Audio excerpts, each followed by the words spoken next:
Middle Tennessee real estate agents. This is your live local market update. Plus, we're going to be covering some things that you might be doing, probably should be doing, that if you're not, are costing you money and clients. This is your Middle Tennessee real estate update.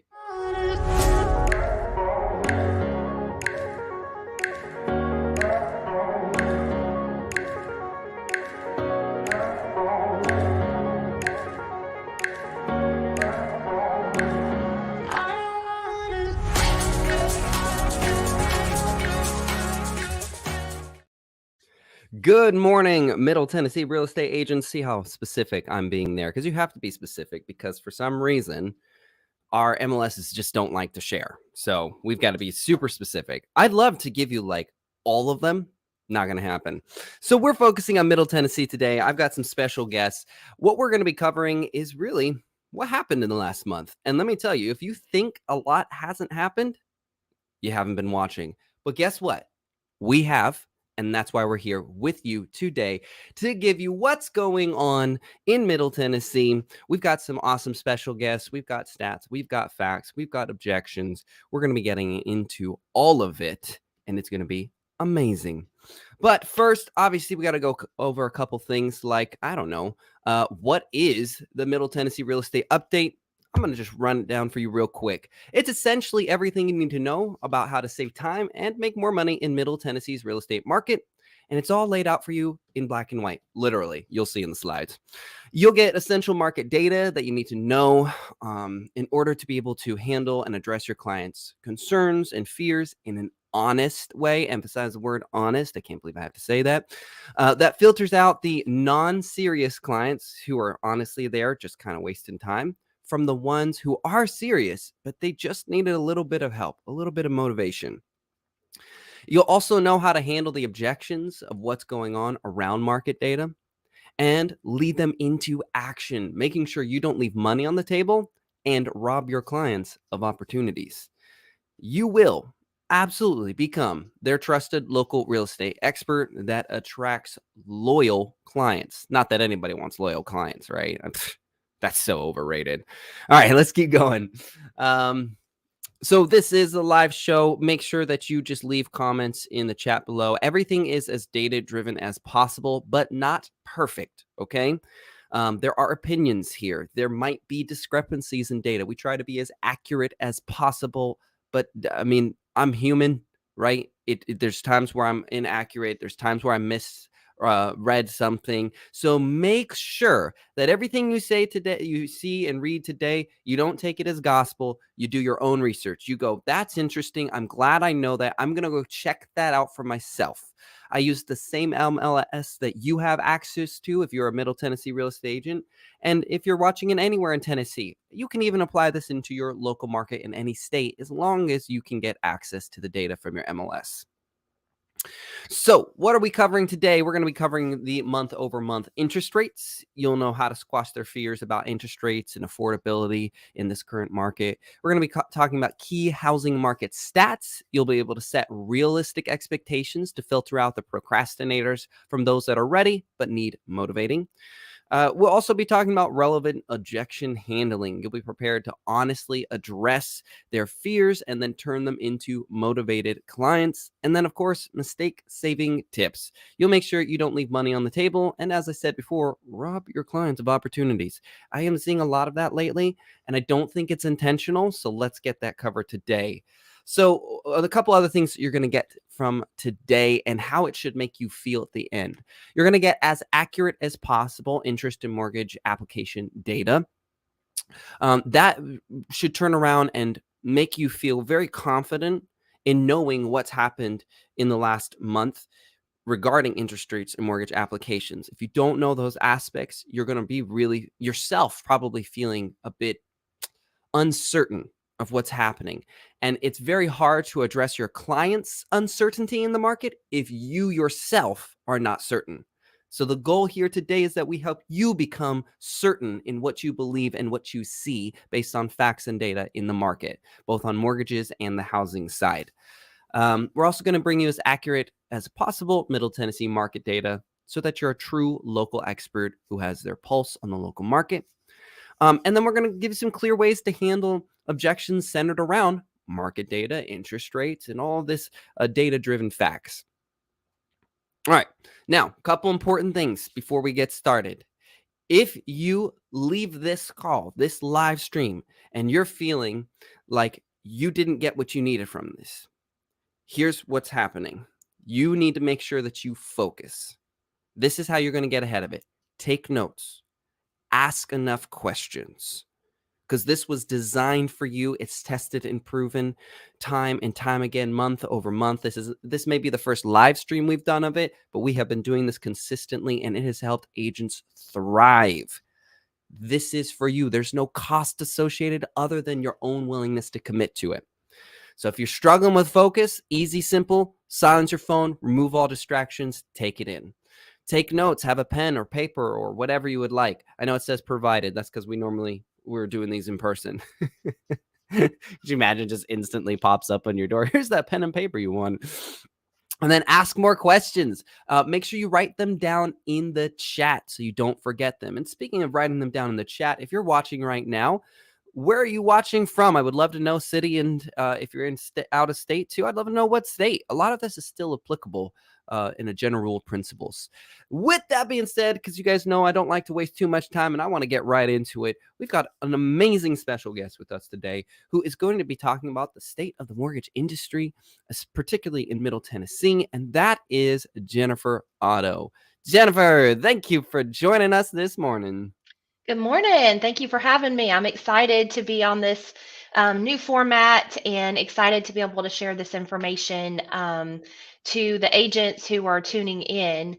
So I'm really excited to talk about the state of mortgage. I know there's always so much information out there, so many myths out there about what's going on and what we're seeing.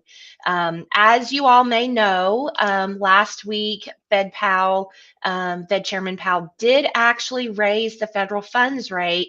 But what we actually saw in terms of on the ground interest rates in the mortgage industry was we definitely didn't see that hike. So there's that misinformation out there of, what happened? Rates went up. And then I'm going, oh, I'm actually quoting better rates than I've seen since September.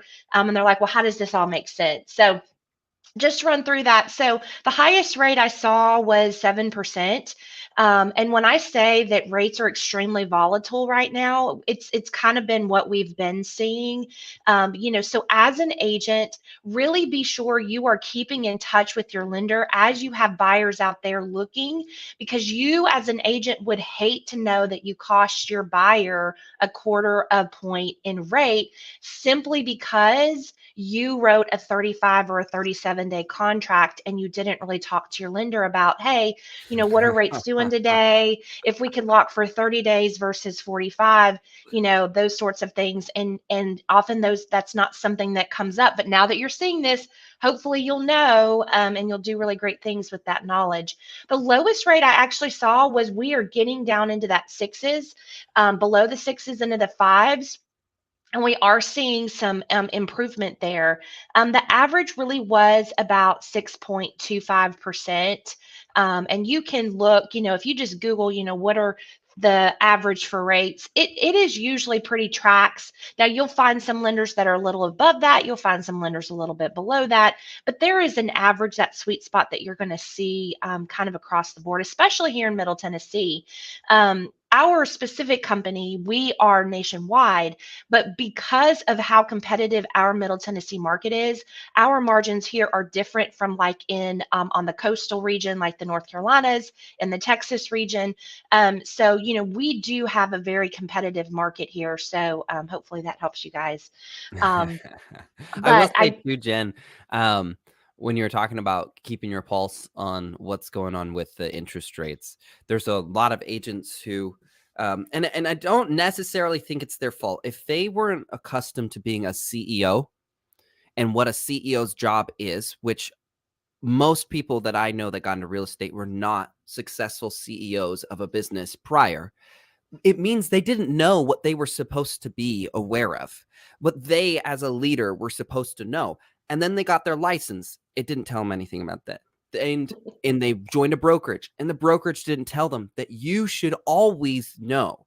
Now, you don't have to have perfect memory, but if your client asks you what's going on with the interest rates and you don't know, how can you expertly guide them? Exactly. Right? Exactly. So I'm And I yeah. agree with you. I think that a lot of agents don't consider themselves like they consider themselves like selling something versus being the CEO of a business. So I love that you said that because, in my personal opinion, guys, we are not out here. We're not MLMers, right? This is not selling the latest, greatest MLM, whatever. We are professionals and we are guiding people through the largest investment of their lives. So I don't want that to be like heavy where you're like, oh gosh, and like make it paralyzing. But I really want you to think about that in the gravity of what you are guiding these people through. And yes, it is your business. This is your business. This is not just the coolest thing that you're selling now. This is your business, and you are the CEO of your business and hopefully of your life.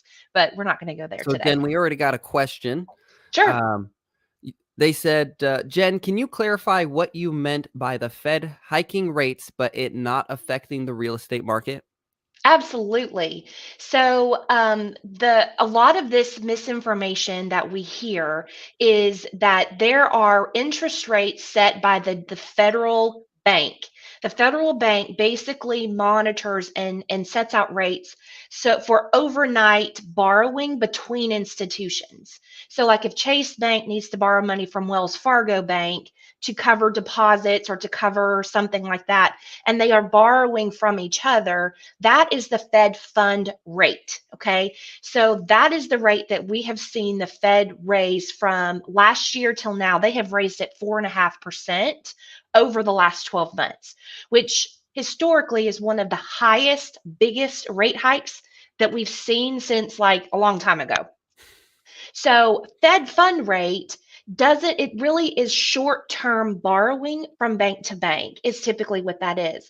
Now, of course, that does impact the stock market, it impacts the bond market, it impacts a lot of things, which directly ties to mortgage rates. And I'm not trying to be super technical or complicated. So, the short answer to your question is this: real estate mortgage interest rates are not truly impacted by. Oh, your sound just cut out. That's what I Oh, mean. you're back.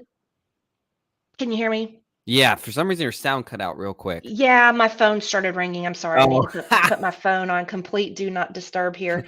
Um, so I'm sorry, I don't know what y'all heard, but so the Fed fund rate is only impacting short-term lending rates, but not the actual interest rate that mortgages are based off of mortgage-backed securities. Again, not going to get into that, but it's a Yeah. bond. And so it goes into the mix. It's like in the sausage, it's kind of one of the ingredients, but it does not directly impact interest rates for mortgage loans. Does that make sense, or did I completely lose everybody? Hopefully that makes sense. Let us Is know that in the comments, and remember to keep dropping your questions, and we will try and get to all of them for you. So real quick, let's run through these quick bullet points before we move to the next slide. So your highest was at 7%. Mhm. Just lots of volatility in the market over the month. I would agree. There's like it was super high, super low. I mean, you saw the lowest. You said the rates were very favorable in the last few days of the month, Mhm. and then we're starting to see kind of, I think. And and I would be curious about your opinion. Do you think we're starting to see a small semblance of normalcy in kind of Yes. this rate range? Because it seems like it's really in this 6 to 6.3, right? Or Mhm. 6.3, I should say. Like it just seems like it really wants to stay there right now. It does want to stay there. And, the forecast for rates from those way, way, way smarter than me are predicting that rates will soften a little bit in the months coming ahead. So, summertime, late fall or early fall. But right now, as we all know, what my biggest thing with my clients is now is a great time to buy if they are comfortable with the payment where they are, because we are going to see, and which I know y'all get into this, but we are going to see values continuing to rise. And so when I've done the numbers, and this isn't a meme on Facebook, but when I've literally put pen to paper, the value, like say a $300,000 home at 6.25 versus that same home now costs 325 or 330 at 5.875, they're coming out better ahead by having the lower value at the higher rate than the Yes. higher value at the lower rate. And so, I can't wait to talk more about that too. We have that coming up. yes. So sorry, I'm getting let's ahead talk of it. about no, you're good. Listen, I know you. That's why you're here. We love to talk about this stuff. So let's talk about mortgage applications. What's going on in that area? So we have seen, it seems like everybody woke up like the first week of January and they kind of like shook the Christmas stupor out of their eyes and they were like, let's buy a house. This is awesome. We are seeing a lot of mortgage applications coming in, and they are unseasonably good quality. And what I mean by Interesting. that is that typically in January and February months, especially when you start seeing the commercials on TV of the buy here, pay here car lots, that they're like, come on down and file your tax return and we can get you a car. It seems like that's when a lot of the applications during January and February tend to be lower quality, meaning people who have a lot of credit challenges and have had for quite some time, people who have kind of spotty employment and income history, and they're like, oh my gosh, I'm getting $5,000 back on my tax return. Surely I can buy a house with this. And so typically we see those types of quality applications in January, February. So far in January, knock on wood, we have been seeing some of that too, but a lot more really quality applicants that I personally, again, this is that opinion thing. I personally feel like they've been sitting on the sidelines at Yeah. the end of quarter 4, going, oh, but rates, oh my gosh. And so I feel like that now that they're seeing that rates are kind of stabilizing, but Mm-hmm. they're starting to see that values are continuing to climb, and we're not having this implosion that the media was telling everyone we were going to have, that it was this bubble and it Oh was going yeah. to pop and we were going to just lose like 50% in value overnight, and like none of that has been happening. And so they're like, oh well gosh, I probably should, I wanted to buy, I need to buy, I still can Mm-hmm. buy. Now they're kind of jumping into it. So just I Jennifer's completely agree. opinion.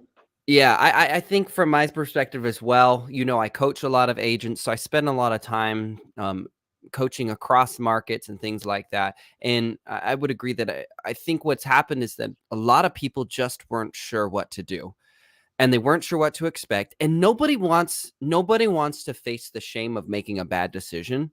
Yes. And so it's so much easier to say, I'll put it off.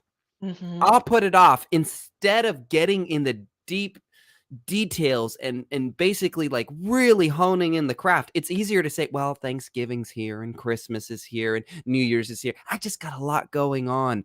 Listen, if this is the largest purchase in your life, I guarantee you whatever's happening at the Thanksgiving table is probably not going to have as big an impact as making a smart, sound decision for the largest purchase you ever make. But we're afraid of that. We're afraid of failure. And what Mm-hmm. happens is when clients, and this is not an exact response, but typically when clients, and I talk about this, are not certain, it's because they do not have an agent in their corner who is certain and teaching them how to basically reason through their own belief about what's best for them.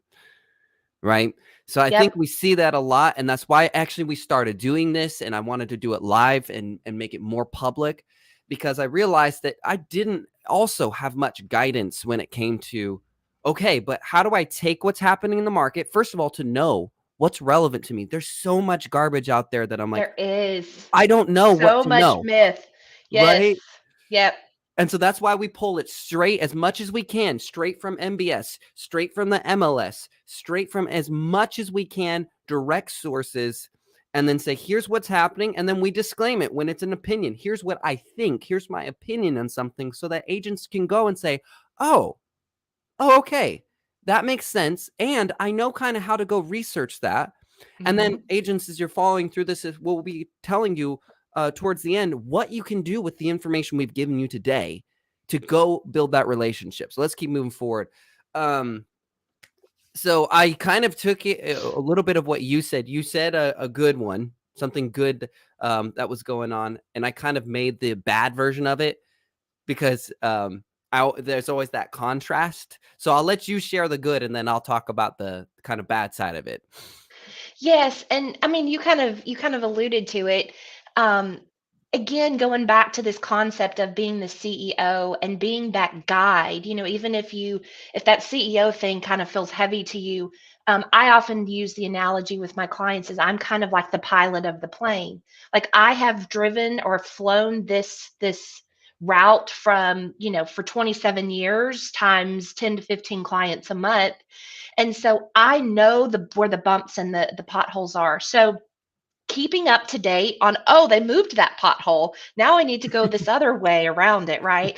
I really think that knowledge, I hate the whole concept of knowledge is power, because just knowledge alone isn't power. It's the action of the knowledge that you have that is power.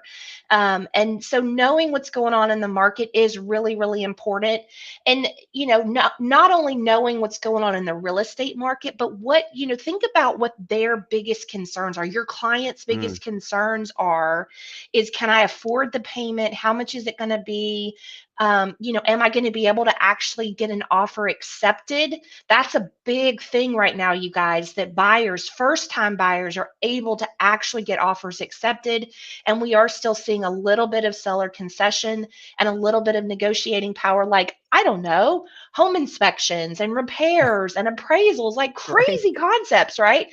And the Unheard fact that of. we're having to talk about that this is like new, that it's cool, like that kind of is scary.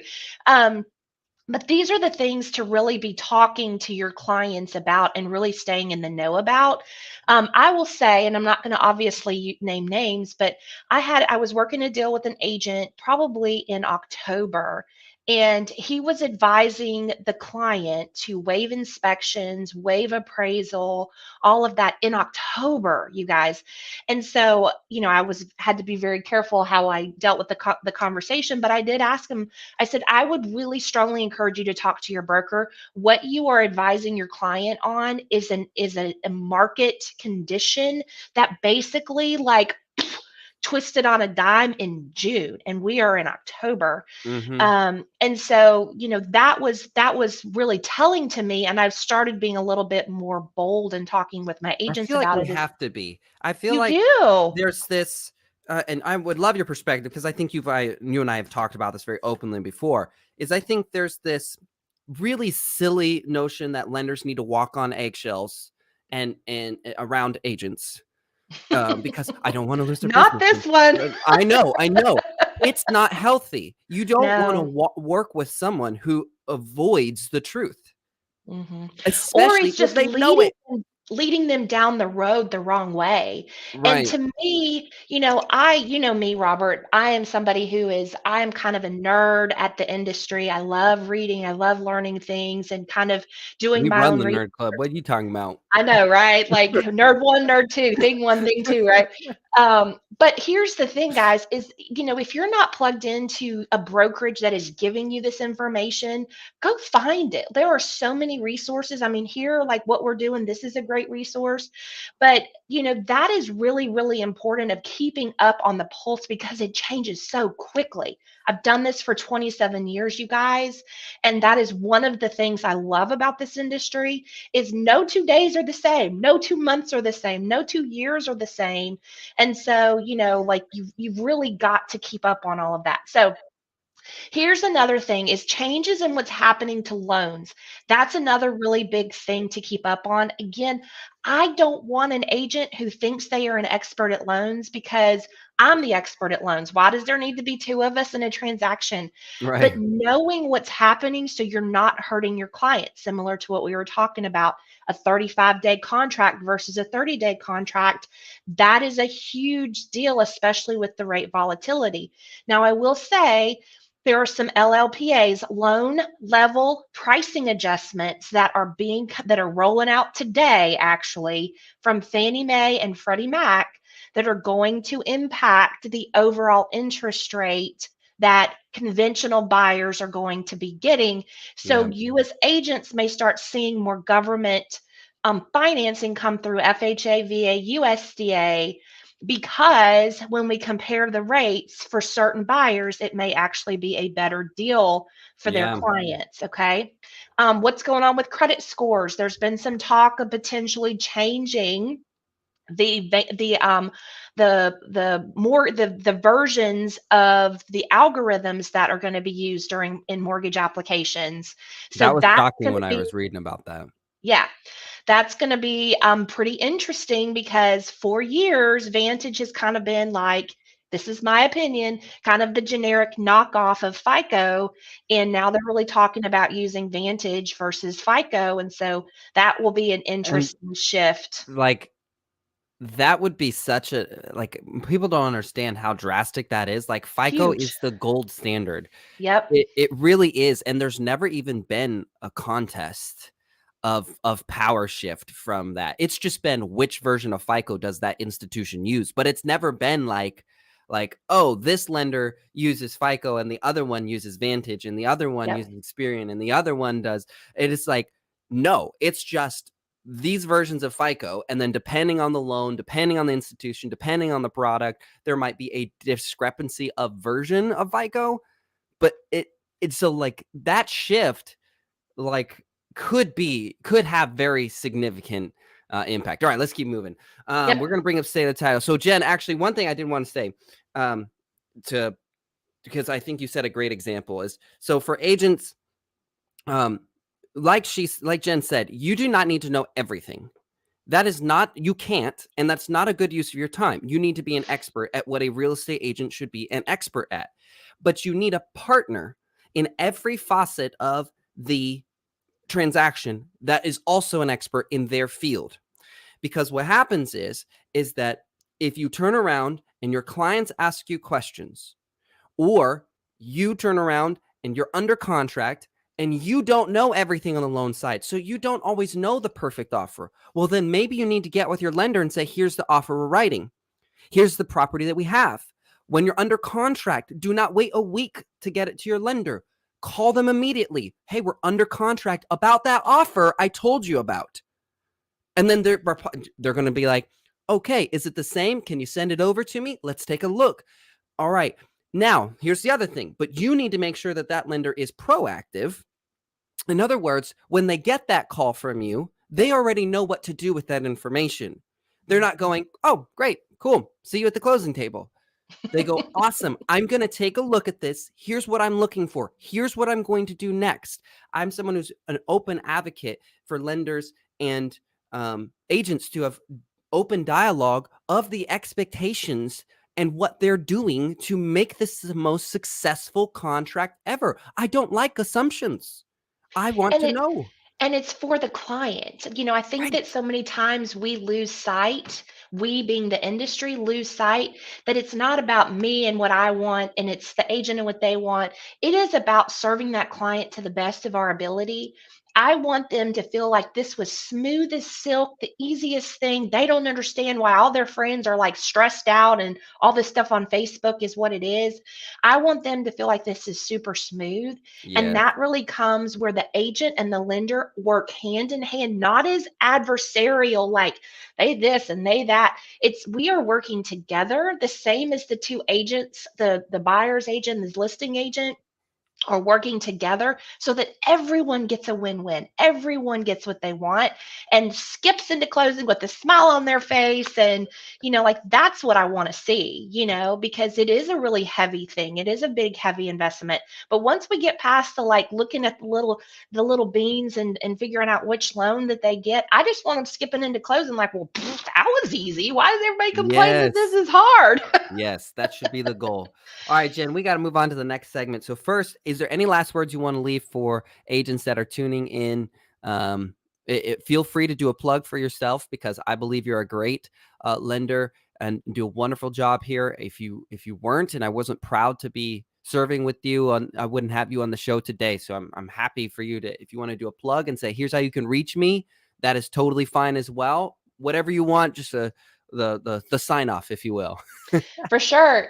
So the thing I want to leave you with is ask your lenders about the LLPAs. If you've got any TBD or to be determined looking buyers, make sure that they are touching base with their lender to see if that affects them.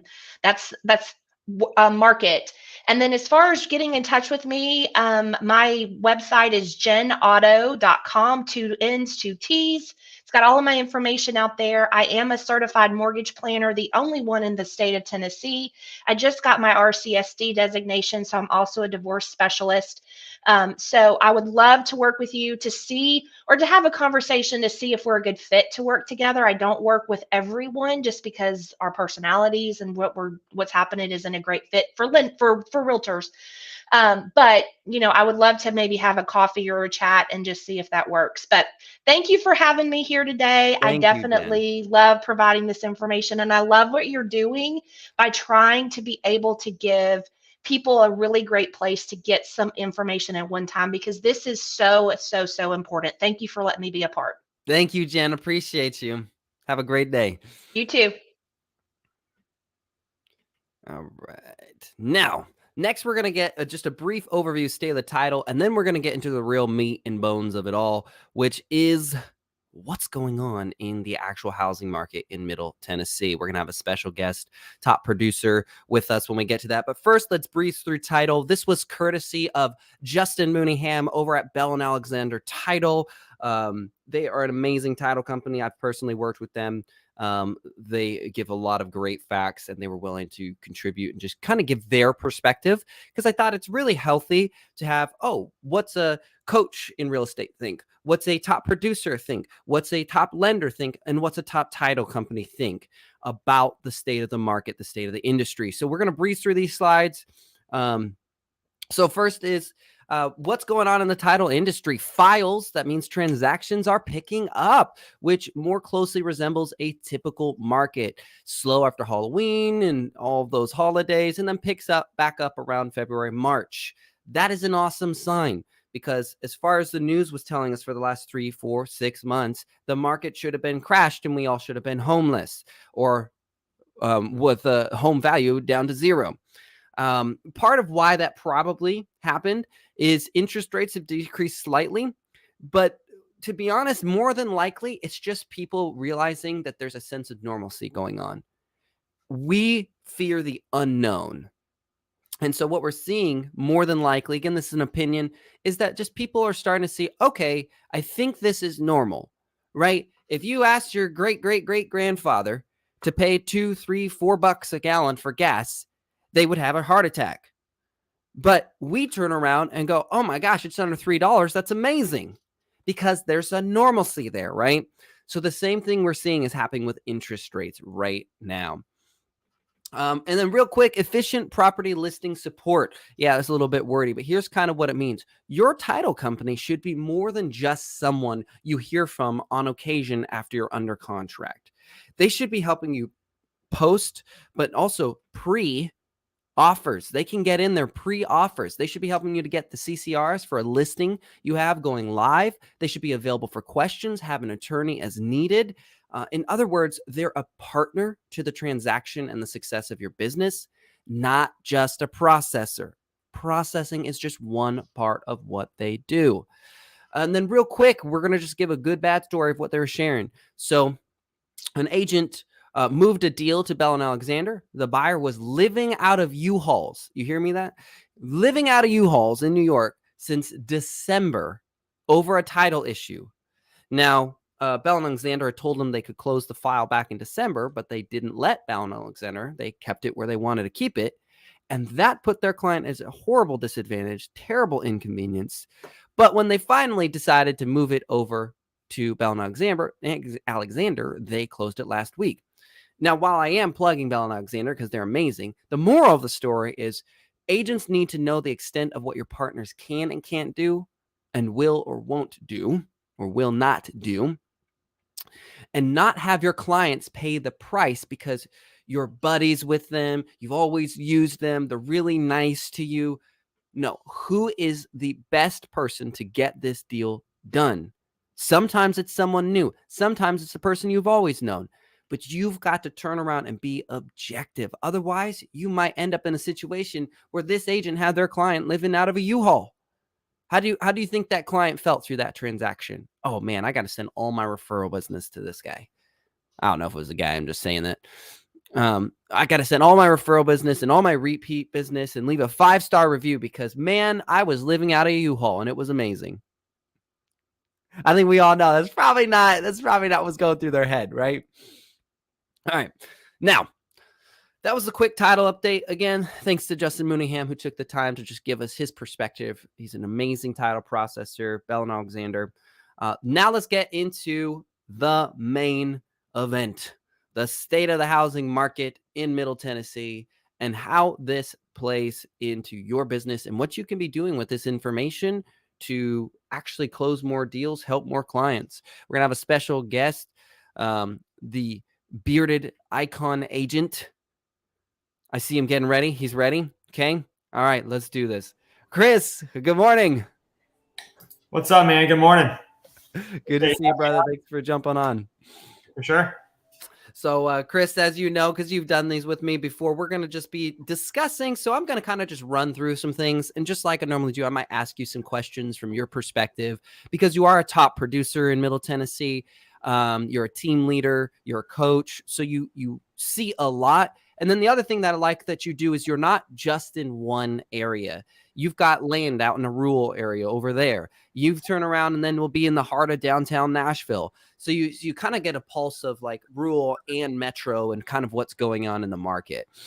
For sure. So before we get really into it, guys, I want to explain a couple things, terms that nobody ever explained to me, by the way, and why we use these terms. So first thing you're going to see is you're going to see the word median a lot. We use median because median is where half the homes sold in any given area that month were cheaper and the other half were more expensive. Median is regarded as the most useful when looking at prices because it helps to prevent outlying metrics from messing with a more accurate number, right? We're trying to get as close as possible to what the median is. What's the center, right? Averages is where you'll see some really polarizing data that one or two crazy things can offset it. And it doesn't give us a very good picture. Averages can be good when the information is very similar and the pricing is very similar, the dollar amounts, whatever, the quantity amounts, it's very similar. Averages can be just fine, right? But when you've got, a $5 million property here and then a $24,000 piece of land, that messes with it and it doesn't give us a clear picture. Median helps to kind of bridge that gap, okay? Percentage of original list price, median. Oh, there's that word already again. We use this to show the percentage that a home was sold for versus how much it was listed for. This is really important because it actually gives us an idea of what homes are actually selling for. It gives us an idea of like, you see it when we get into the stats, but it gives us an idea of like, what are people paying for homes? What's the market sentiment around listing prices? Is it above? Is it equal or is it below? And how far below if it is below? That gives us a good picture. Average, total number of prices divided by the number of houses. In real estate, it's pretty inaccurate. Typically, if you use averages in real estate, I don't know. To be honest, I don't even know why the averages are out there. I've yet to find a good average stat in real estate that was better to use than median. If you've done it and you found one, I would love to know in the comments. I can't find a stat in real estate market data and things, housing data, where average was better to use than median. But I'm open to anybody telling me otherwise. All right. Now, let's actually get into the market stats, and then we're going to discuss with Chris a bit from his perspective. So we're going to use two counties. The reason why we use these two counties, I'm in Rutherford, so I'm always going to use a county that I know personally. And then Davidson. In Middle Tennessee, Davidson is Nashville. And Nashville, whether we like it or not, that is where people know the market. That is where people look to the market. You don't go to California and you think of a tiny little town called Tehachapi. You think of what? LA, Hollywood. You think of the biggest, the most centralized, the most known. So that's why we use these. It is easy because you have access to MLS to look up your own stats. So median sales price. We actually saw an increase in the entire MLS of 2.9%. In Davidson, we saw a 5.5%, and in Rutherford, we saw a 0.1% decrease, which is actually really funny because the last few months, Rutherford has been beating out Davidson significantly. I mean, significantly in this. So it's actually really funny because it's almost like Rutherford's like too far ahead and it's got to like slow down a little bit to let Davidson catch up. So what this means is that this is really good for sellers who are needing to give more concessions, because what's that showing is that the value of homes is not depleting and falling down. And so we are giving concessions, but if your home is appreciating, then that's giving you that buffer room, just like pre-COVID, where it was so normal to almost always have some sort of concessions, and you kind of bake that into the price, you bake that into the expectations. This is giving us a good buffer for that. It's also good for buyers who are worried that there'll be the upside or down, waiting for a crash, meaning, oh man, a crash is coming. Listen, homes aren't doing this. Davidson isn't going up 5.5% because it's going to crash. We already had a super hike back a year ago. And the fact that we went through all the volatility of last year and we're still sitting at an increase, that shows you the strength of a local market. Now, I want to be clear. I'm not forecasting. I'm not saying my opinion is absolute. I'm just saying what the data leads us to believe. Okay. New listings. Why are new listings down? 7.1% overall, 11.2%. But here's what's crazy. Rutherford is up 13.3%. And believe it or not, that will directly correlate to why we saw the median sales price drop 0.1%. Competition drives price up or down. I also look at that and think just sheer volume and population. Davidson County is huge compared to Rutherford. It's insane. And volume. So when you look at the new listings, there's a 400 home difference. So as you compare all of that, it's like, all right, no wonder. You're talking about millions to 200,000 people. Like 200,000 people. Yeah. Like, that's insane, man. This is why you need to be a local expert to know the strength of your market. Rutherford, and Chris knows this because he's helped with many of these presentations. Rutherford has been so consistently strong for particularly during the volatility of the market. Rutherford has been beating out so many other counties. All right. So, but why are the listings down in Davidson and MLS? Because that's, people care more about the fear. So let's talk about the fear.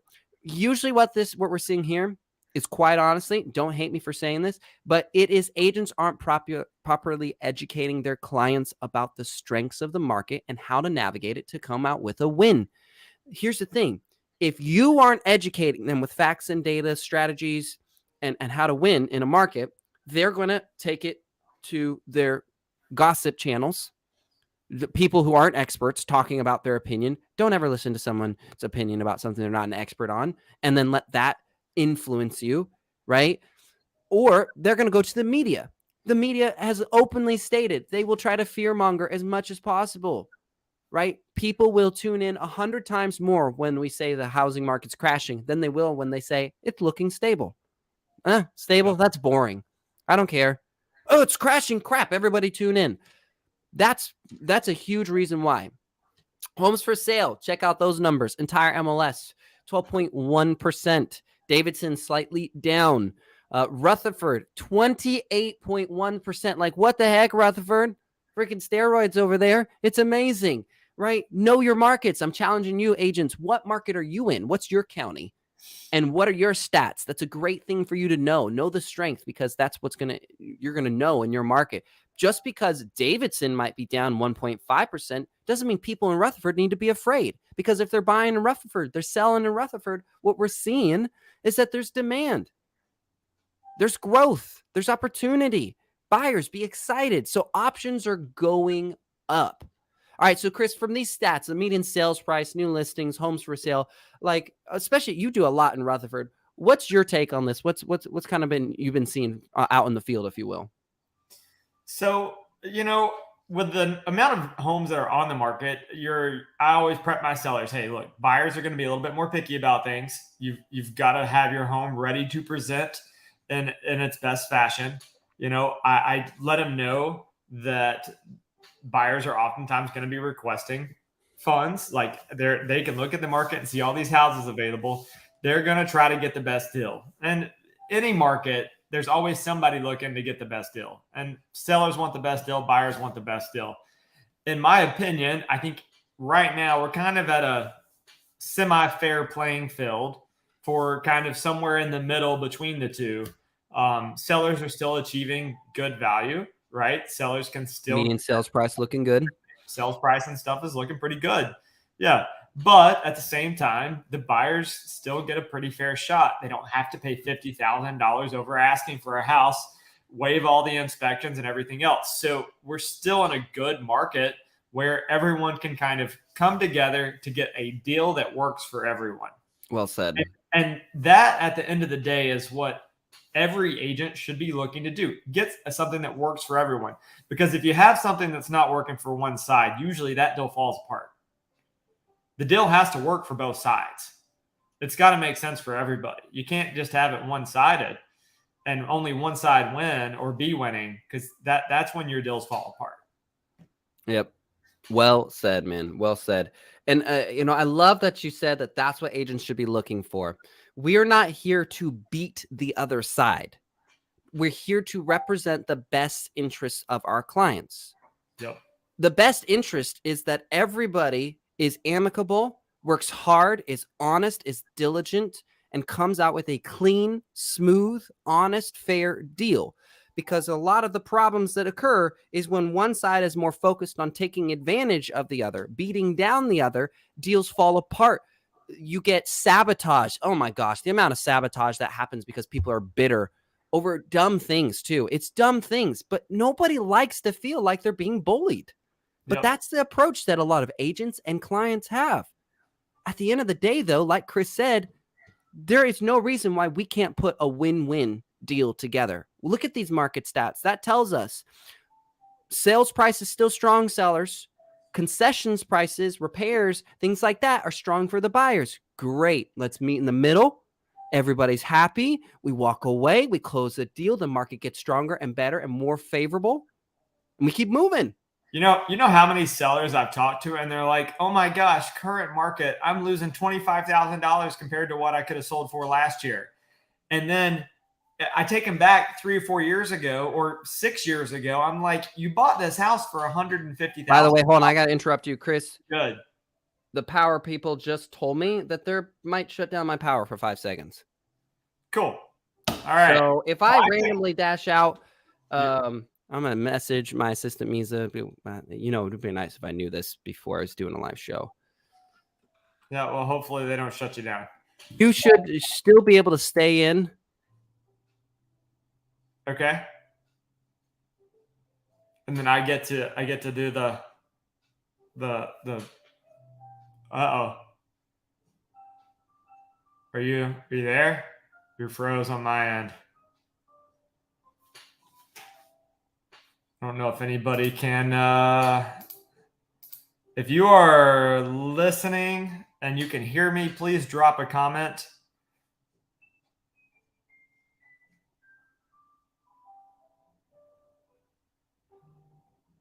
I can't tell if anyone's here or not, or if I'm, he is gone. I can hear you. What's up, Kim?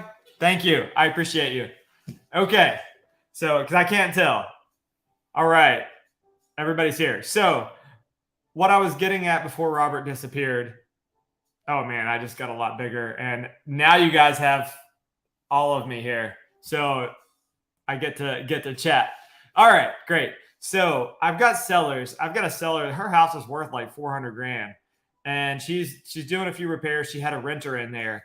And she's like, there's no way I'm going to get as much as I could have got last year with current market. Because, she's not going to get the $50,000 that she was hoping to get over asking, or even $25,000, whatever that is. And I have to take her back and look. I'm like, okay, you bought this house 6-7 years ago for $150,000.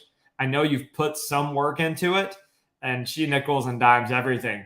But at the end of the day, you paid $150,000 for it. Let's say you might have put $50,000, maybe all said and done, into doing some updates. And you're still profiting $200,000. whether she makes that $25,000, $50,000 or not, it's all relative to the timeline. Luckily, she bought it a while back and got it for 150. Now it's worth 400. So as I'm going through and taking a look at all that stuff, that's the process and the mindset that I work my clients through. Is it's not that they're losing money compared to when they could have sold for 50 grand over ask. They've made money. It's just a different time of the market now. But they also don't have to pay $50,000 over asking price for the next place. So when you're going from one property to another, for the most part, it's like jumping a big wave. So if you're surfing waves and you're riding that wave along, and there's another wave that's the same height as that one, and you take your board and you just jump right on over to that other wave and you keep riding, it's about the same. Anytime you sell and buy in the same market, for the most part, you should be getting about the same deal as the people that are buying yours, unless you get a heck of a deal off market or something else. So it's figuring out how to make them feel comfortable with that process and make sure that they realize they don't have to make 50 grand over asking in order to still get a good solid amount and a good profit out of their home. So that particular seller, she's, like I said, an investor. She'll be looking for a different investment property and moving that money and doing a 1031 exchange to something else. Probably not even in Tennessee, but it's just riding the current market. She owns it outright cash. It's not like she has a loan. There's no loan to worry about. She doesn't have to worry about interest rates. So that doesn't matter either. Going and diving in to where we know what they're caught up on and how to navigate those problems are huge. So, he's back. Man, I'm glad I said it so quickly. Yeah, that was quick. So, I just stalled very well. You did great. Everybody in the chat, how well did Chris do on his stalling? He has to do this for me more than once, so he should be a pro at it now. Oh man, that was funny.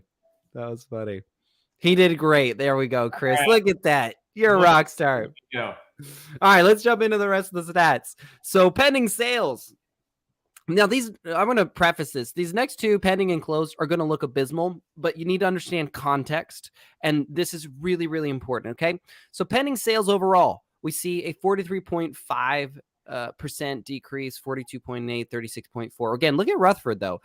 Still, even in their pending sales, at a much better margin. Closed sales, same thing. I'm going to loop them in together. Now, here's the important thing you need to know. Expected pending sales is to be down, right? In overall, it's expected that pending sales are down in an overall down market. But here's the important thing you need to know.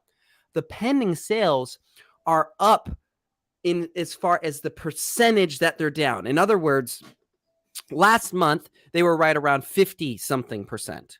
50, I think 52, 53, depending on the county. Okay. So then you're looking at that and you see today's and go 43. Oh God, this is terrible. And it's like, actually what happens is we're getting closer and closer to going up. We're going closer and closer and up. So we're headed in the direction of positive numbers. That's what we want. We want the market to get healthier. Of course, in a volatile market where interest rates skyrocketed, prices skyrocketed, things were volatile. Nobody was sure what was going on. Of course, people are like, yeah, I'm not going to buy a house. Of course. We shouldn't be shocked that the pending sales and the closed sales. But if you go back to the last slide where it showed that we've got median sales price increasing, listings going up in certain counties, homes for sale going up overall.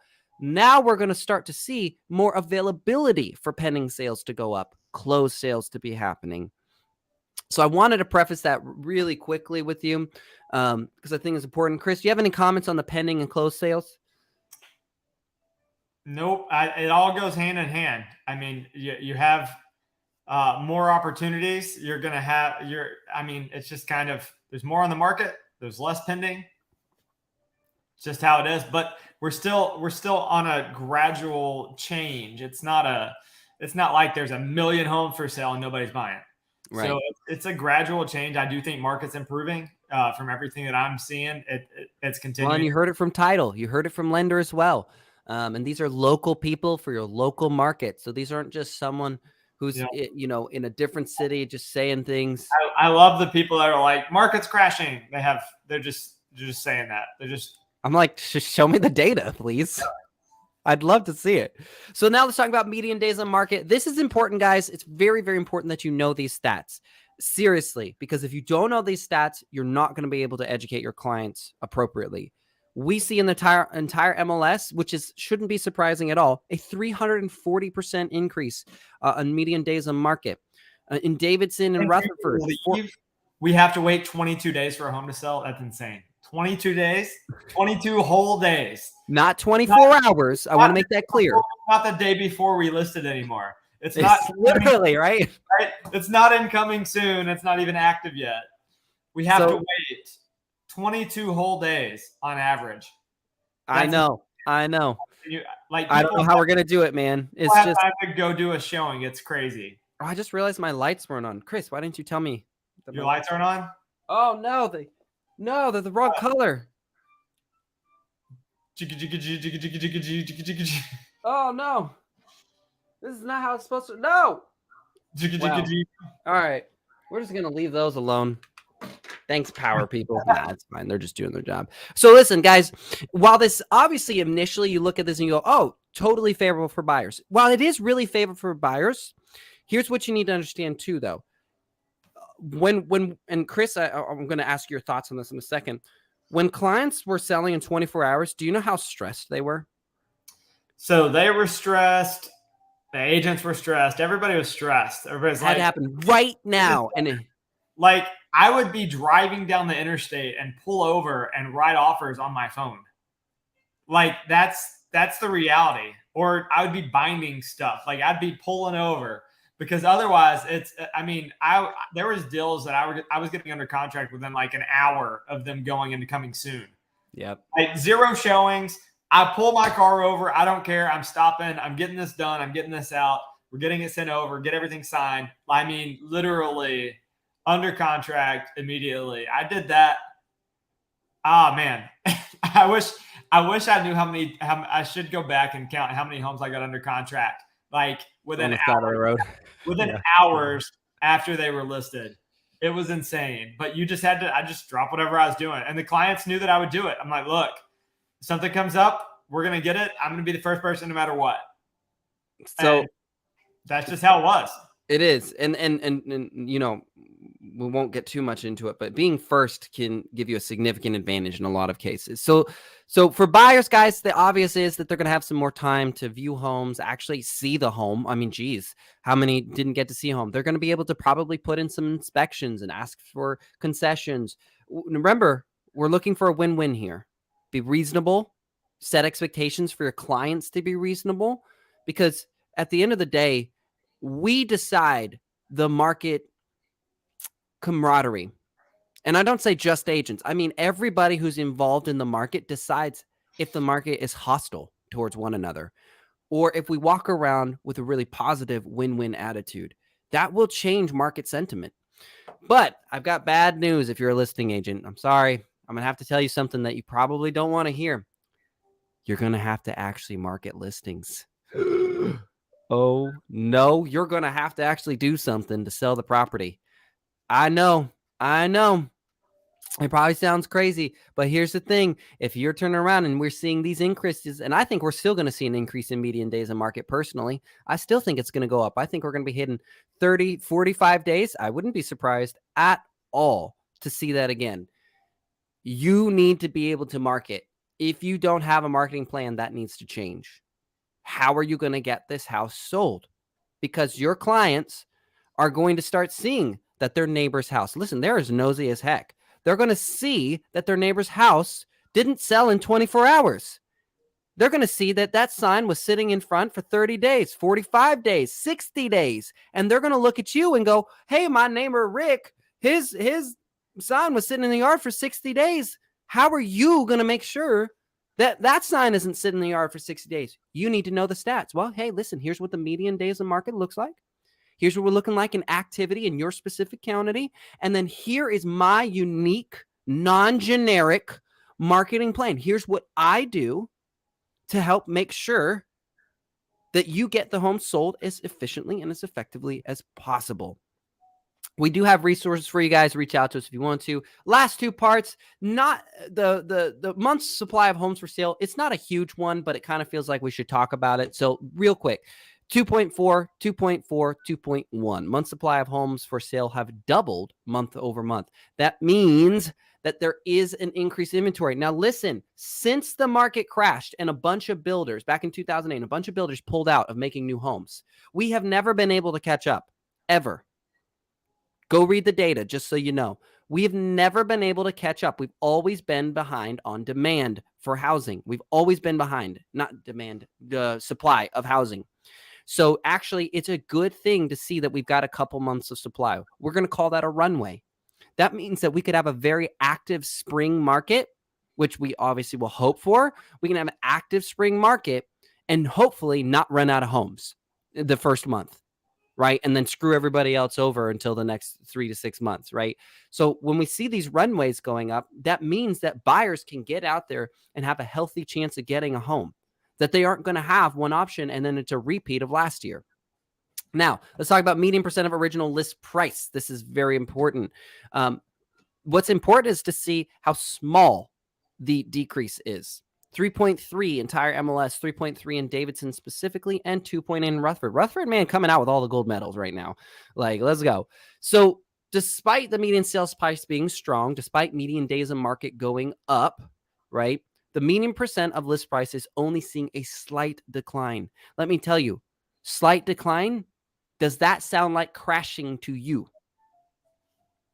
Chris, as a top producing agent, when you turn around and you see something sold for 97.4% of 100%, does that sound like the housing market is crashing?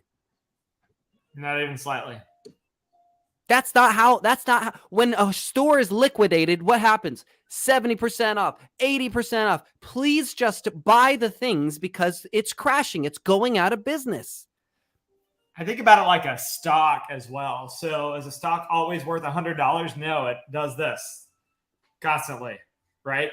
So as we watch that, if it just goes up constantly, and it does over time, we've got that curve over time. It goes up and should not have significant drops unless somebody really messes something up.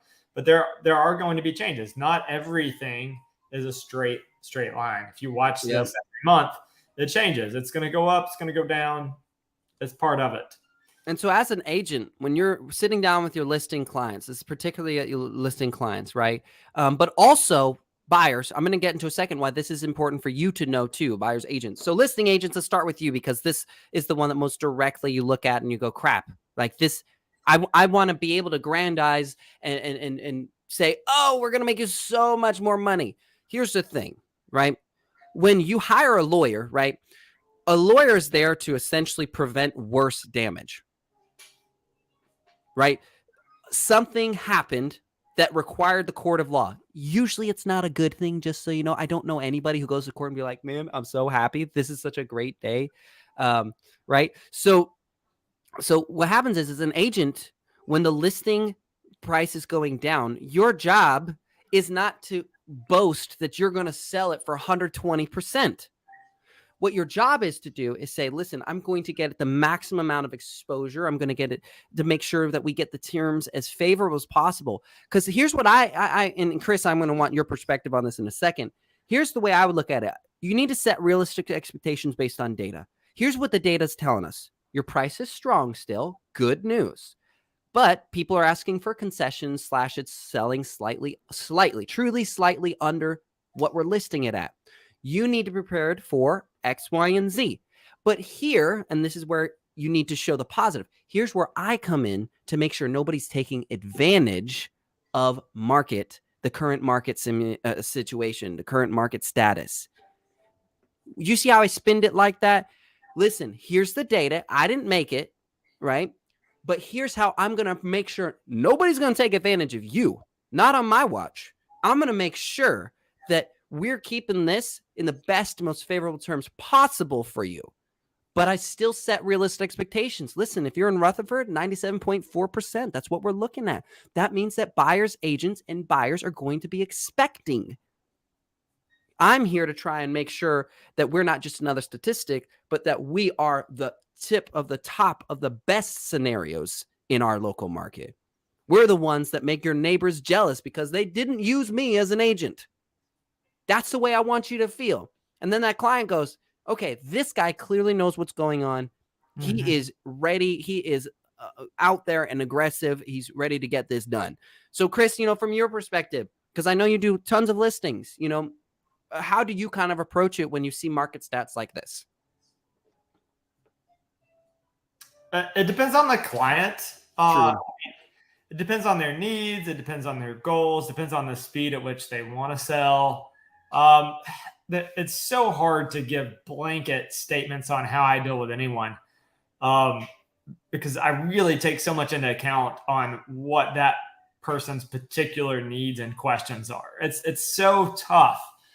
Real estate's such a gray area for so many people. Like, what are their motivations? Do they have to sell? Do they want to sell? Or are they just testing? Like, do they care how long it sits on the market? Do they just want a buttload of money and just hoping to find, throw a freaking Hail Mary to find? We've had those people, man. Find the California buyer. Your house is worth $490. Great. I want to sell it for $650. Yes. Yeah. I mean, and do I take those sometimes? I'm like, you know what? Personal decision.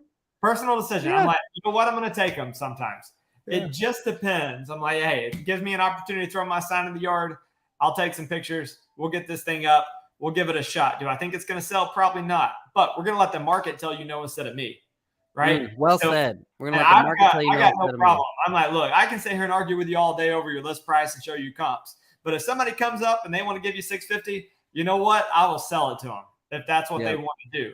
Because at the end of the day, your house is worth what somebody's willing to pay for it. So absolutely, that's what market is. That's what a market is. So yep.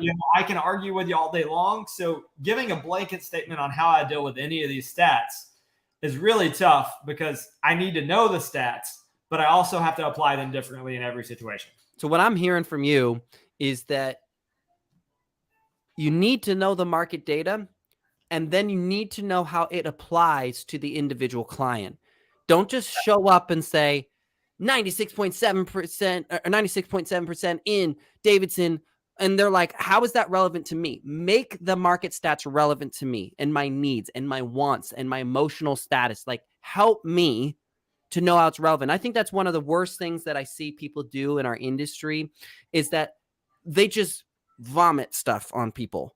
Yeah. And the person's like, ew, like I didn't want that. That's not what I asked for. Right? Like, no, thank you. I want you to care about me and my needs and tell me how I don't get screwed. Because if you think that the vast majority of people buying and selling are thinking, oh, I'm going to make tons of money, what they're really generally, and this is scientifically proven again and again, is they're just trying to avoid making a mistake. We're so much more afraid of what we can lose than what we can gain. Our fear of losing is so much more powerful than the opportunity of what we can gain. Right? All right. So real quick about buyers agents. Why is this relevant to you? I'm going to give you a really important scenario. Now that there's even just the slightest tiny shift in the market for buyers, what we're seeing is that buyers are like, great, I'm going to offer $100,000 less. And you're like, okay, listen, like yes, the market is kind of giving you a little bit more room, but let's look at realistic expectations. Buyers agents, when you know this, you can say, listen, here's what's being sold and how much it's selling for.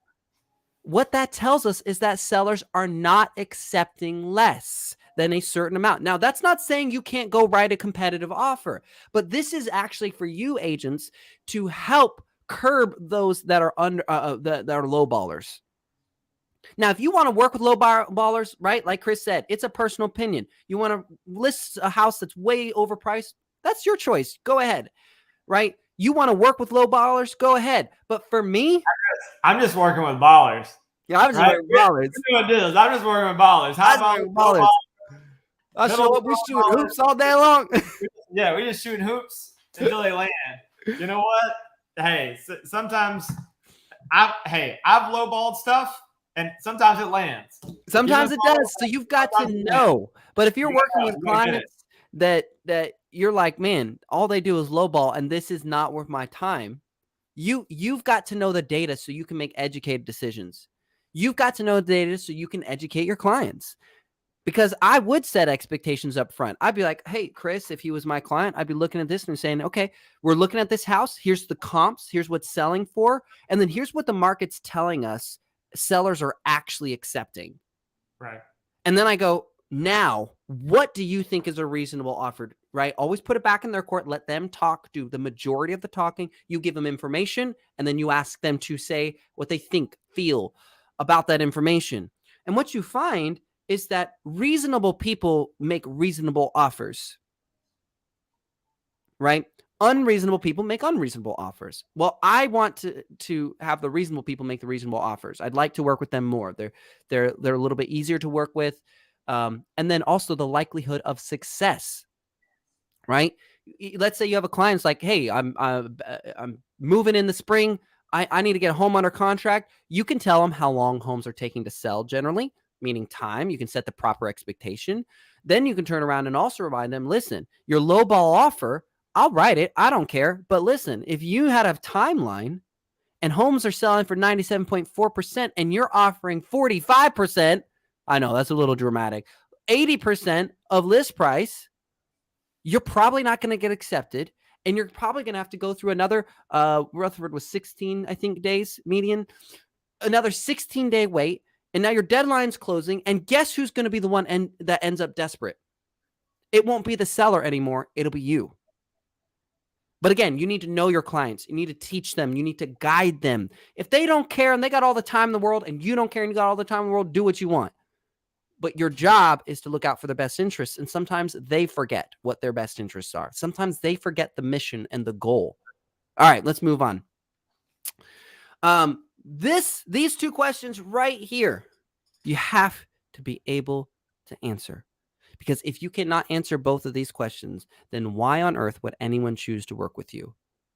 Truly, right? So here's the two questions. Why is now a good time to sell? And the second question, why is now a good time to buy? I'm going to encourage everybody, if you've already got this, drop it in the comments. If you work on this and you want to share it, drop it in the comments. I'll give you some feedback. Chris will give you some feedback. We'll kind of dive into it with you. In fact, we just helped who is in the comments. Kim, I hope I can spotlight you because you're amazing and you did share this with everybody else. She went from just landed an amazing listing, $1 million opportunity because she went and she got help to grow as an agent, even though she is amazing and experienced. Guys, write this down. Know this stuff. And when you don't know it, go get help. Don't just say, I don't know. Say, I'm going to go find out. I'm going to go connect with people who are going to help me. So write this down. Write your belief on why now is a good time to sell.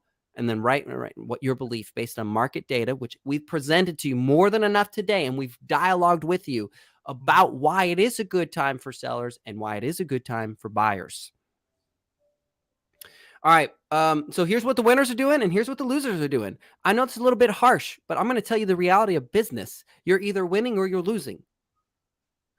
That's the truth. It's pretty black and white. All right. So winners are setting and having specific goals for the year, breaking it all the way down to daily tasks needed to meet their goals. They're educating their clients by educating themselves first. They're being proactive in showing the opportunity, even in down markets, and they're choosing facts over feelings, but presenting them with empathy. Empathy. Don't forget that part, okay? Don't be a jerk.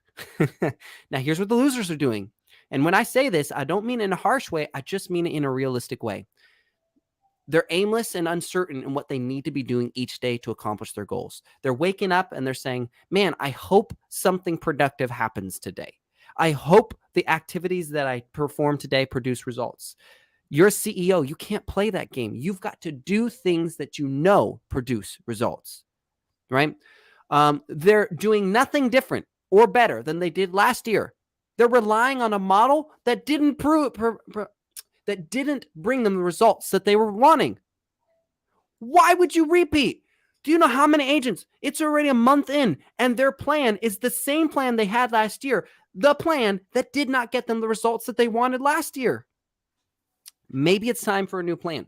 Maybe it's time for refinement, coaching, strategy, systems, processes. Maybe it's time for all of it. But if you're unhappy with what last year's results gave you, make sure you just don't repeat that same exact process again. And then lastly, not reaching out to their clients to bring value, show opportunity, and gain trust. Too many agents are leaving their clients in the dark about this market. They are turning around and letting clients fend for themselves. And do you know what people do when they fend for themselves? Fear. They get afraid. They hear the news. We don't assume the best. That's not human nature. Human nature assumes the worst. Oh, well, what if I lose my job? Oh, the housing market's going to crash. Interest rates are too high. I could never afford this. I can't do that. The market's crashing. Everything's bad. You need to be the beacon of light that shows them the truth. Here's the facts. Here's how it's relevant to you. Would you agree, Chris, on those points? Anything to add? You covered it, man. I try my best. All right, so we're going to pretty much wrap this up. It was a lot faster than our in-person 2.5 hour ones. Not bad. What should you do now? So I'm going to run through a couple things. Do these. Educate your clients. Weekly market updates via newsletter and videos. Powerful. Seriously, powerful. Now more than ever, they're looking for someone that can guide them, that can be their lighthouse. Track your leads, your contacts. Where is your time being spent? Are you actually productive, or do you just hope you're productive? Successful agents are made in this type of market, in a down market, not in an easy one.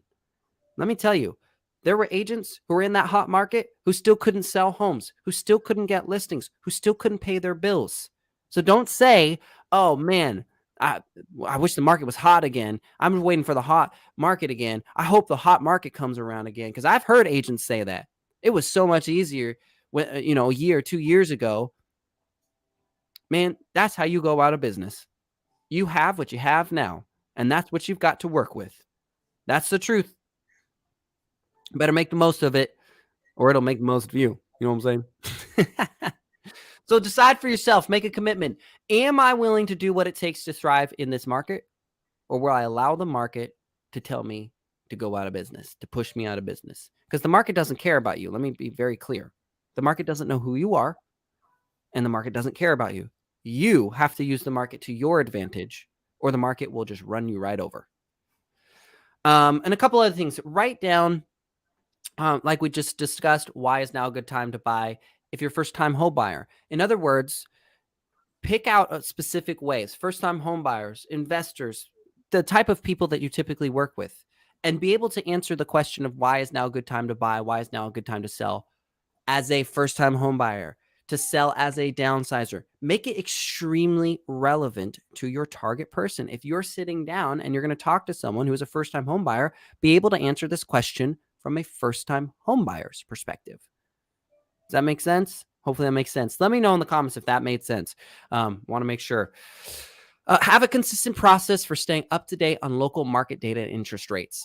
Let us know in the comments if this was helpful, because I'd love to be that source for you. We would love to be that source for you, where you tune in once a month and you see this data, you see this knowledge. We want to get, I spend a significant amount of time trying to prep this for you and get it ready. So if this was valuable, I'm there for you. Seriously, I love doing these shows. I really do. Chris knows this. He thinks I'm crazy. He's like, this dude's going live all the time. Like, is he ever off camera? I don't even know.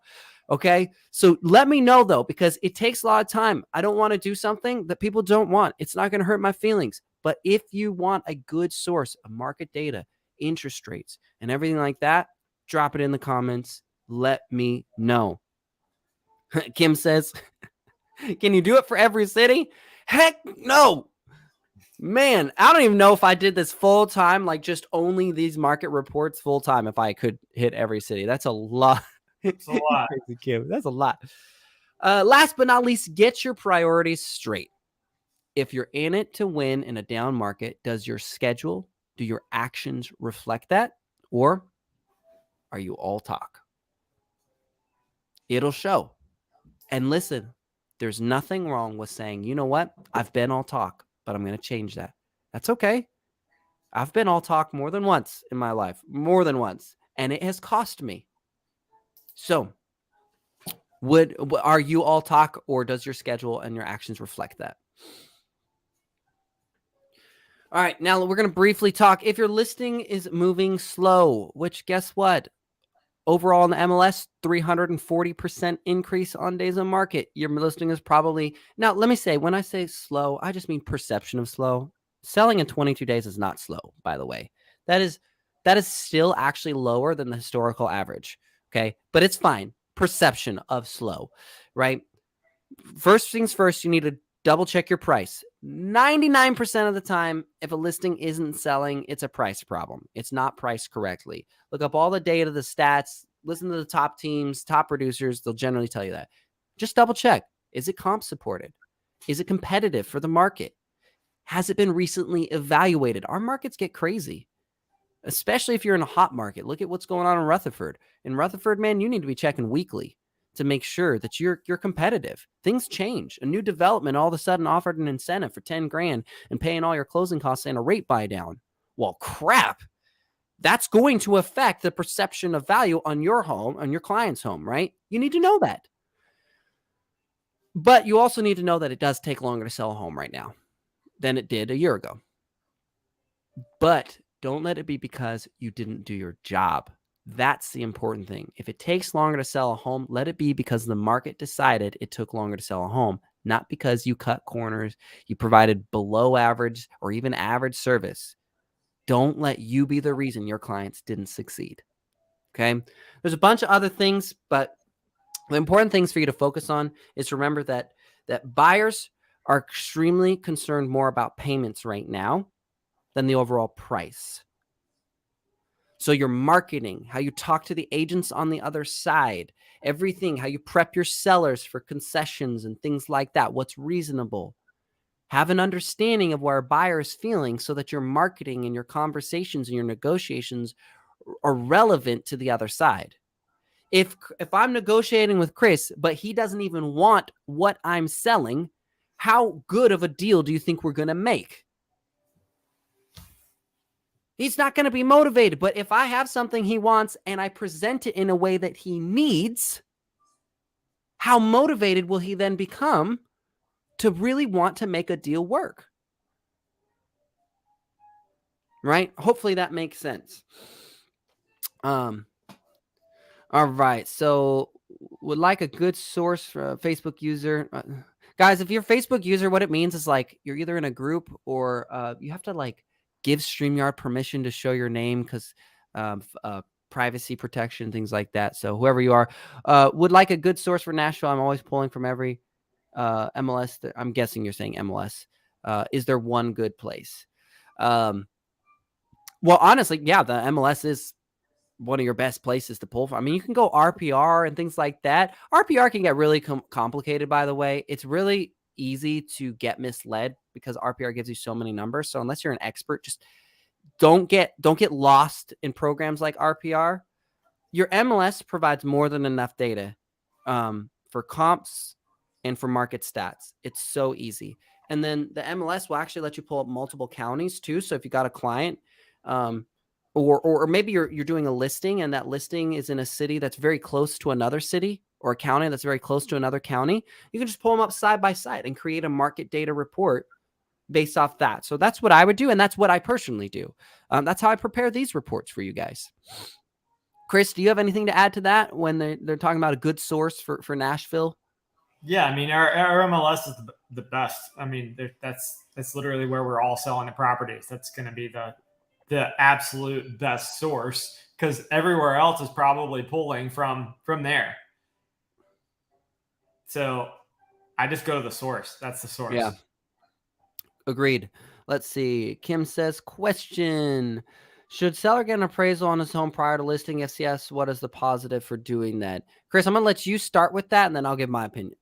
So appraisals can be good for the seller because it's going to put it into perspective. We're going to know what that particular appraisal, that one man's opinion of value based on the 3 or 4 comps that he pulls. it's going to put your seller under a perspective like, hey, all right, if we're getting a loan, this is probably about what we should expect. However, there's usually a range on most properties. You can easily go up $20,000, $30,000 swing one way or the other with an appraisal, depending on what you comp it at, sometimes even more. So getting an appraisal can help. Just because you get an appraisal does not mean you have to list it at the appraised price. You can still list it for what you want to. However, having that extra piece of knowledge will give you that little bit of info. If it was me and I'm getting some of that stuff, a lot of appraisers are agents too. So if somebody's getting an appraisal before the property, if you're recommending an appraisal, you're going to want to make sure that it's somebody that only does appraisals, because I don't want somebody getting in there and convincing my seller to list with them. So I don't want to lose out on that. So if I'm going to send someone, I'm going to make sure that that person knows, hey, look, I'm sending you over to do an appraisal on this house that I'm getting ready to list. They need to know, or I'm already going to have signed listing docs potentially. And then we can adjust from there. We can always adjust the price, but I want my signed docs before I'm sending somebody else out over there. That's the kind of stuff that I'm going to be careful with and think about every little process like that. Even you could, it's bad, but I want to make sure that I trust my photographers, videographers, anybody. Right? Listen, you know what? I've been through that too, man. I've had them where I've had a client tell me, well, yeah, I was talking to this person and they talked about this other agent they knew. And I'm like, I just paid them to turn around and try to take my business. So when it comes to appraisals, what I'm kind of hearing, and then we'll get to Kim's response, but what I'm kind of hearing is you need to know your client. If they're short on a timeline, appraisal's not going to make sense. If they need to get on the market ASAP, or if they're extremely short on cash, which last week on Scale Through the Fail live show, 9 a.m. Central every Friday, we talked about delinquencies, right? Foreclosures happening, meaning people might be strapped on cash. It might be something that's not viable for every client. You as an agent need to know and guide them on what makes sense. If the comps are really strong as well, and you don't necessarily have to push your client to spend the money. If the comps are really strong, and again, emphasizing the word strong, for anything that is not easy to comp, an appraisal probably is a very good idea. What's probably going to happen, the one that Kim's talking about, I've looked at this property. What's probably going to happen is it's going to be, I know he's wanting 1.2. Your appraisal is probably going to come in right around 950 to $1 million. That's my guess as to where that property is going to come in and comp at, just looking at it. We're seeing that in the market too, for sure. That's what I think an appraisal is going to show. That can be good and bad. So when your seller gets that $950 million appraisal, He'll be mad. He might be mad and he might not want to list. Well, if I can't only get that, then I'm not even going to list. So you have to kind of gauge it, and you have to prep him and say, hey, look, it's possible that, if this comes in $100,000 or $200,000 less, that doesn't mean that a different appraiser could not get something else. Right. That doesn't mean that we can't get a cash buyer. Right. That doesn't mean that someone can't guarantee an appraisal gap coverage. That doesn't mean the seller can't get everything that they want. But what it is one man's opinion of value based on what he's looking at compared to other properties. The property you're concerned about is very unique. Very. Right? I've looked at all the pictures on the inside, all that stuff. There is 0 properties out there that look just like this one, right? 0. So you're kind of judging it. It's a niche market. It's a niche property. It's niche. That's it. Yeah. All you can do. So is it bad to get an appraisal? No, but you got to prep your seller and say, hey, look. Yeah, you got to know when you've got to ask the questions to know whether it makes sense to guide them to that point. There's a lot of them that someone owns a townhome and there's 7 other townhomes on the exact same street in the exact same area with almost the same build. Do they really need to spend the money on appraisal? Listen, I'm not here to make them do extra steps and cost extra money and spend extra time on something. But if they're in a unique situation, like what Kim's saying, appraisal probably would be smart, but you got to do the right prep work. You already know when someone has a unique property, their head's in the clouds already. They spent money, they spent time, whatever, to get it to that place. Or if they bought it from someone else, they spent time or money picking it out to be unique.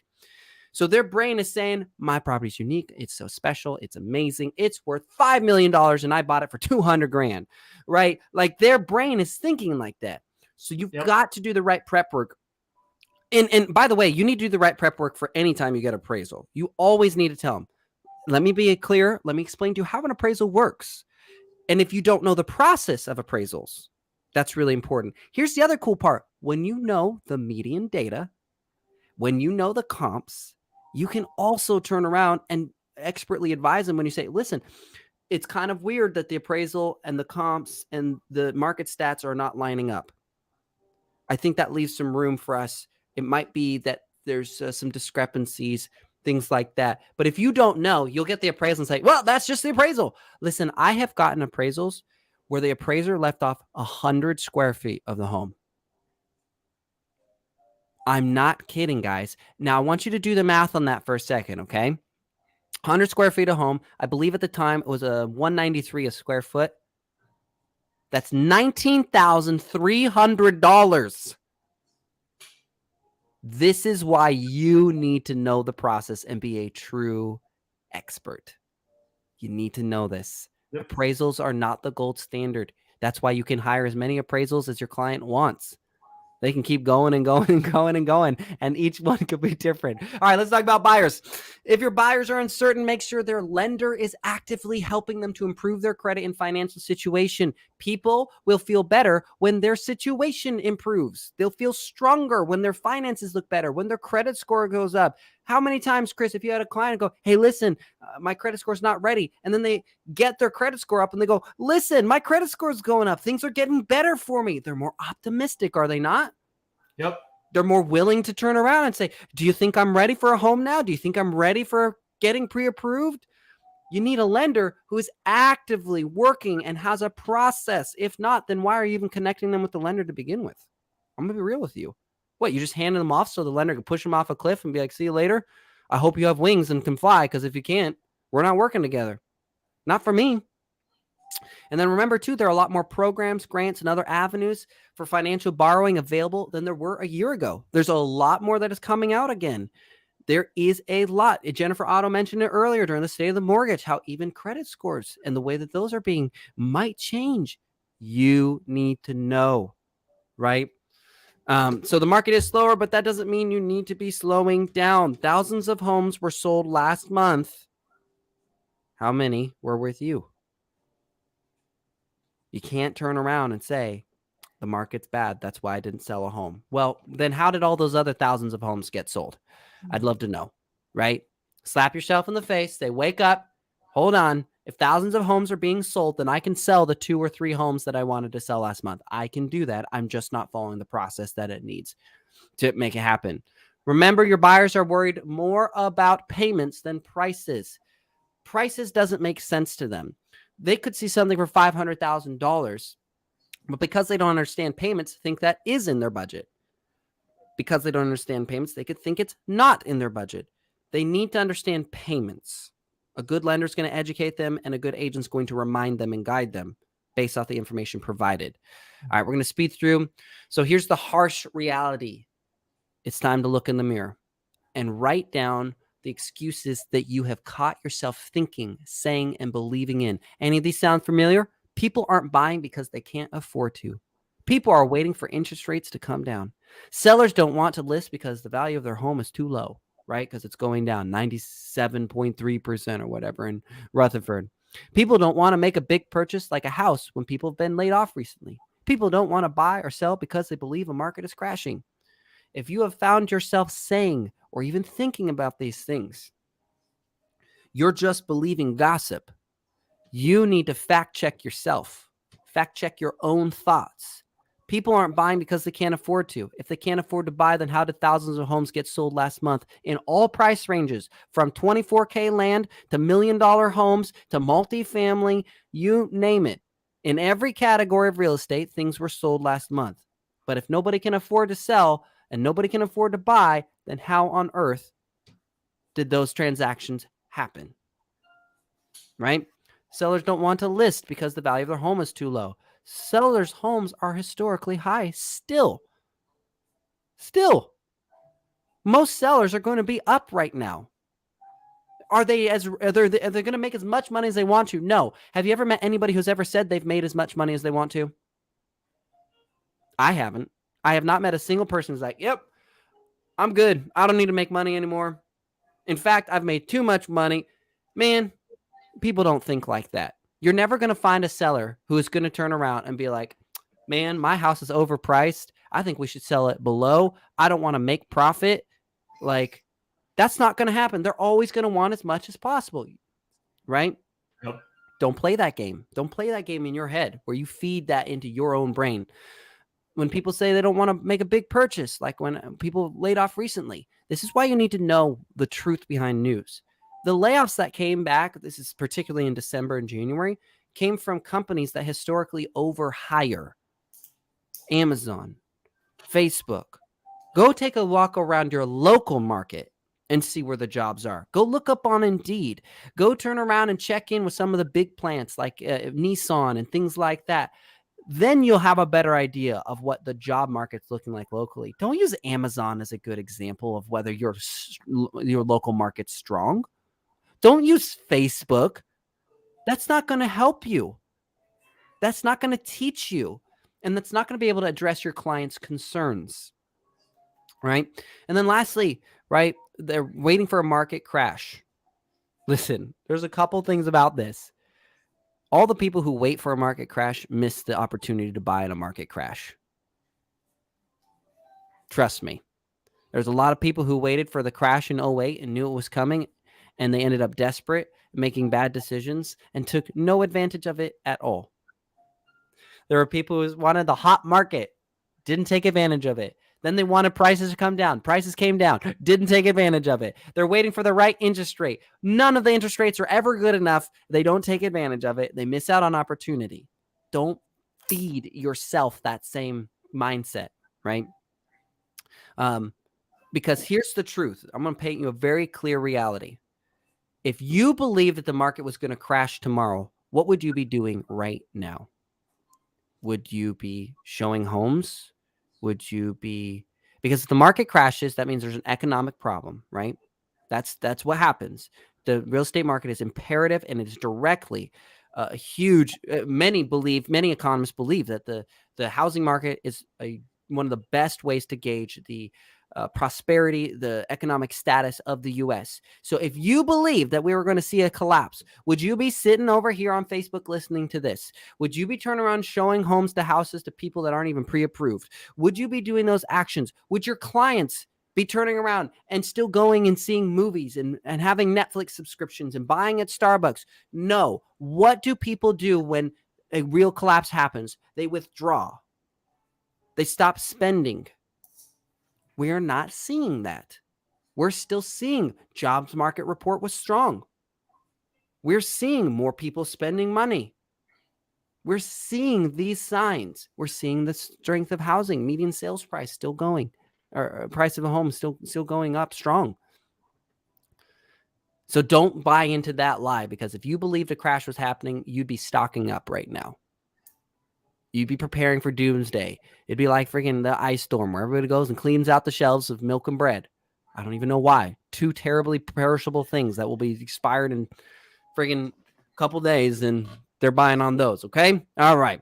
So, guys, thank you so much for tuning in. This is our first live stream of Middle Tennessee real estate market update, or real estate update, to keep it a little bit shorter, but still far too long. Do you believe we helped you save time, save money, make money, become a local expert, increase client loyalty? Did we bring you any value? Let us know in the comments. I want to give a special shout out to Jennifer Otto tuning in for the State of the Mortgage, Justin Mooneyham, who sent in his opinion on what's happening in the market from the title side, and then Chris right here, who is an icon agent, top producer, coach, team leader, coming in and just giving some honest opinions and discussions about what's going on in the market. Guys, if you have continued questions, drop them in the comments and we'll get to you. We'll send some responses and everything like that. So thanks so much for tuning in. I didn't get to say goodbye to Chris. I guess he was like, oh, right, well, Robert said goodbye. But guys, this is what we do for you. So just let us know if you find value. Is there what's one thing you'd like to see more of, whether it's already in the presentation or it wasn't in the presentation today, the report today? Tell me, what's something you'd like to see more of? We'd love to build it for you. I'd love to build it for you. Do you think anything was missing? Robert, I think this part is really important and I'd love to see it. It wasn't there and I'd love to see it. Let me know in the comments. I built this for you specifically. And remember too, this was free, but it took a lot of work. So if you could do me a big favor, okay, and just drop a comment on what you loved about today, any value, any resource it gave, that just helps because I'd like to build this out and have it grow and be a great source for agents in Middle Tennessee. So just let me know what value that you received today from today's sessions, today's report. That would be a big deal for me and it mean a lot. Once again, thank you for attending. And also, you'll be able to see replays of this on YouTube and things like that. So make sure you subscribe to my YouTube channel at Robert Bean Official. Follow me all across social media, blah, blah, blah. Thank you, guys. If you want to see this again, we're happy to do it first Monday of the month. Every month, that's the goal. So thank you again for tuning in. For those who are part of R&R Home Team, Carbon Club and stuff like that, asking about the slides, just message me directly. I'll get you the slides and everything you need. Thank you, everybody, for tuning in, and I will see you next time.